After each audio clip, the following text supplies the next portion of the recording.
नमस्कार साथियों। UP home guard भर्ती 2025 बहुत ही जल्द आने वाली हैं, जिसमें 45,000 पद शामिल किए गए हैं। इसका ऑफिशियल शॉर्ट नोटिस आ चुका है। आयु सीमा 18 से 30 वर्ष रहेगी। योग्यता 10वीं पास रहेगी।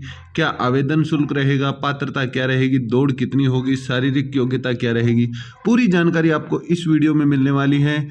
तो वीडियो को लास्ट तक जरूर देखें।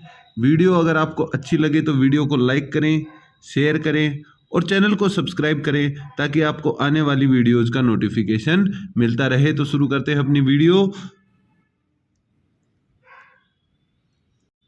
दोस्तों, ये है official short notice. Shri Rajesh Kumar Singh, प्रमुख सचिव उत्तर प्रदेश शासन ने महासमादेष्टा होमगार्ड्स उत्तर प्रदेश लखनऊ को भेजा है। 3/11/2025 का ये लेटर है। 3/11/2025 का लेटर है और विषय है होमगार्ड स्वयंसेवकों के एनरोलमेंट के संबंध में। अब ये क्या है, पूरी जानकारी आपको इस में मिलने वाली है। इसमें इन्होंने कहा है कि होमगार्ड स्वयंसेवकों का एनरोलमेंट उनके निवास के जनपदों में उत्पन्न रिक्तियों के सापेक्ष होमगार्ड विभाग द्वारा प्रेषित अधियाचन के अनुसार किया जाएगा। यानी कि जिस जनपद के आप हो, उस जनपद में आपका एनरोलमेंट होमगार्ड स्वयंसेवकों के रूप में किया जाएगा। एनरोलमेंट का वर्ष का तात्पर्य किसी कैलेंडर वर्ष की 1 जुलाई से प्रारंभ होने वाली 12 मास की अवधि से है। यानी कि 1 जुलाई से 30 जून तक, 1 जुलाई से 12 मास कब होंगे, 30 जून तक, किसी भी वर्ष की ये इसकी अवधि होती है एनरोलमेंट की। अब ये कह रहे हैं जनपदवार रिक्तियों की अवधारणा जिला कमांडेंट द्वारा की जाएगी। जो जिला कमांडेंट है उसके द्वारा जनपद की, प्रत्येक जिले की रिक्तियों की अवधारणा की जाएगी। इसके बाद हम बात करें कि इसमें जिला कमांडेंट होमगार्ड वर्ष के दौरान भरी जाने वाली रिक्तियों की संख्या और अनुसूचित जाति, अनुसूचित जनजाति और अन्य पिछड़ा वर्ग तथा आर्थिक रूप से कमजोर वर्गों के अभ्यर्थियों के लिए आरक्षित की जाने वाली रिक्तियों की संख्या निर्धारित करते हुए उनकी सूचना कमांडेंट जनरल होमगार्ड्स को उपलब्ध कराएंगे। ये जिला कमांडेंट जो हैं वो ओबीसी, एससी, एसटी, ईडब्ल्यूएस की रिक्तियों की संख्या निर्धारित करते हुए उसको कमांडेंट जनरल होमगार्ड को उनकी रिक्तियों की जानकारी देंगे।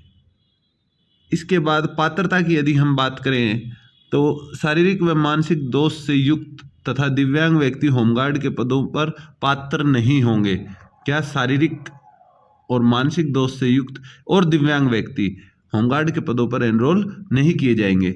इसके बाद होमगार्ड के पदों पर एनरोलमेंट के लिए आवश्यक है कि अभ्यर्थी उस जनपद का मूल निवासी हो जिस जनपद की रिक्ति के सापेक्ष आवेदन किया है। यानी कि जहां से, जिस जिले से आप बिलोंग करते हैं, जिस तहसील से बिलोंग करते हैं, वहां की आप उसी जनपद के मूल निवासी होने चाहिए जिसके लिए आप आवेदन कर रहे हैं।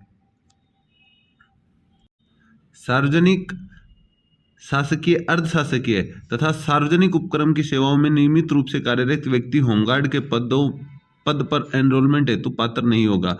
यानी कि सार्वजनिक या अर्धशासकीय या सार्वजनिक उपक्रम की सेवाओं में कोई कार्य कर रहा है व्यक्ति, वो होमगार्ड के पद के लिए पात्र नहीं होगा। या किसी नौकरी में है, सरकारी नौकरी में, वो भी पात्र नहीं होगा। यदि किसी न्यायालय में कोई आपराधिक मुकदमा विचाराधीन होने की स्थिति में भी होमगार्ड के लिए पात्र नहीं होगा।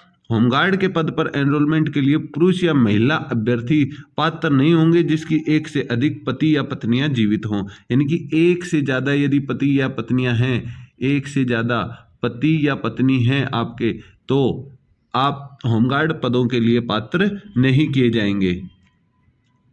इसके बाद हम बात करें ड्यूटी भत्ता, तो होमगार्ड को काम के लिए बुलाए जाने पर शासन द्वारा समय समय पर निर्धारित ड्यूटी भत्ता दिया जाएगा।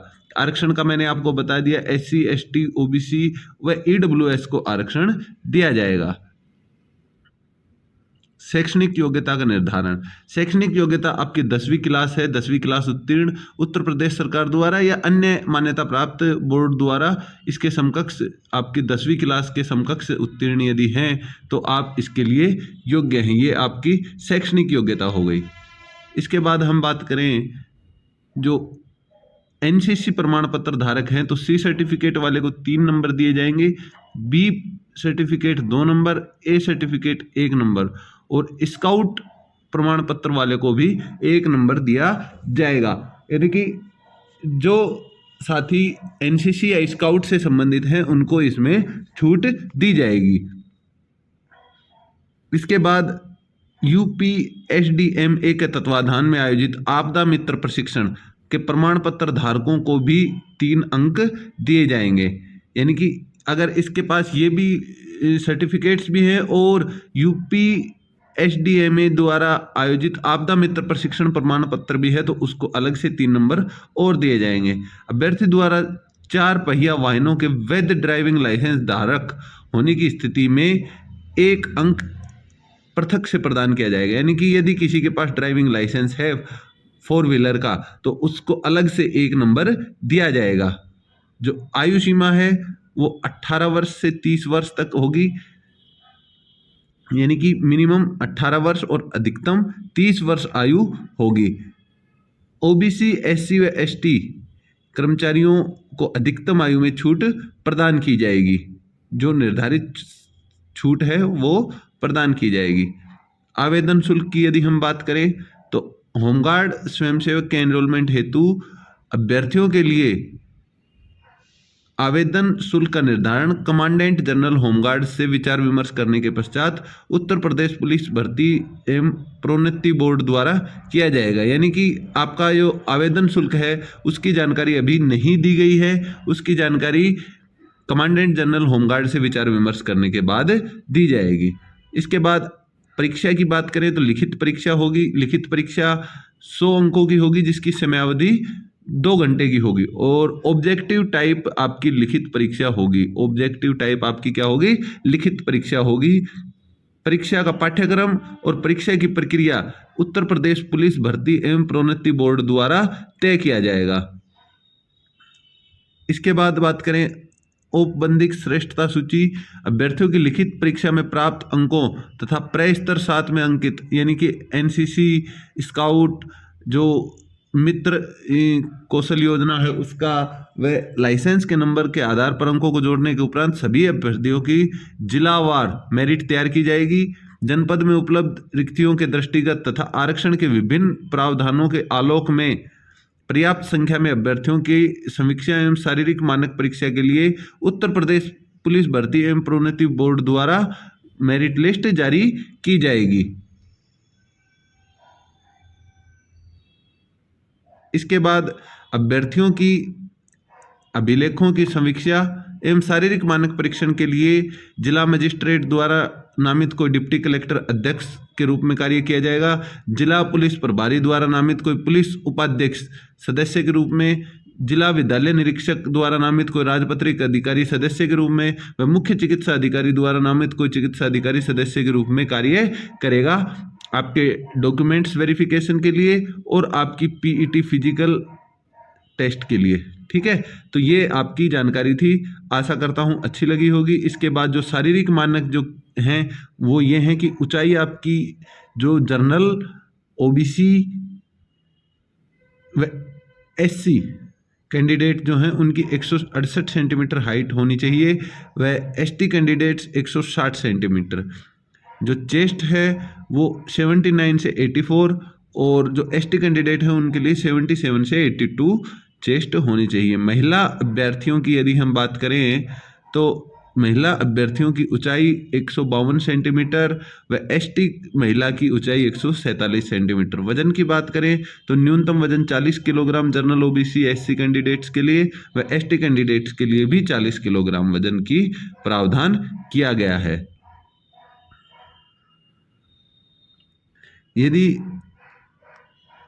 शारीरिक दक्षता परीक्षा में अर्ह होने के लिए पुरुष अभ्यर्थियों को 4.8 किलोमीटर की दौड़ 28 मिनट में और महिला अभ्यर्थियों को 2.4 किलोमीटर की दौड़ 16 मिनट में पूरी करनी होगी। यानी कि दौड़ का आपका बता दिया है कि पुरुष अभ्यर्थियों को 4.8 किलोमीटर की दौड़ जो है वो 28 मिनट में पूरी करनी है और महिलाओं को 2.4 किलोमीटर की दौड़ 16 मिनट में पूरी करनी है। ये आपकी दौड़ की बता दी गई है। इसके बाद बात करें वेटिंग लिस्ट की, तो होमगार्ड एनरोलमेंट हेतु कोई प्रतीक्षा सूची तैयार नहीं की जाएगी, यानी कि होमगार्ड के लिए कोई वेटिंग लिस्ट का प्रावधान नहीं है। इसके बाद अंतिम रूप से एनरोलमेंट हेतु उपयुक्त पाए गए अभ्यर्थियों का जिला कमांडेंट होमगार्ड द्वारा स्वास्थ्य परीक्षण कराया जाएगा। किसी अभ्यर्थी को होमगार्ड स्वयंसेवक के पद पर तब तक एनरोल नहीं किया जाएगा जब तक वह मानसिक और शारीरिक दृष्टि से उसका स्वास्थ्य अच्छा न हो।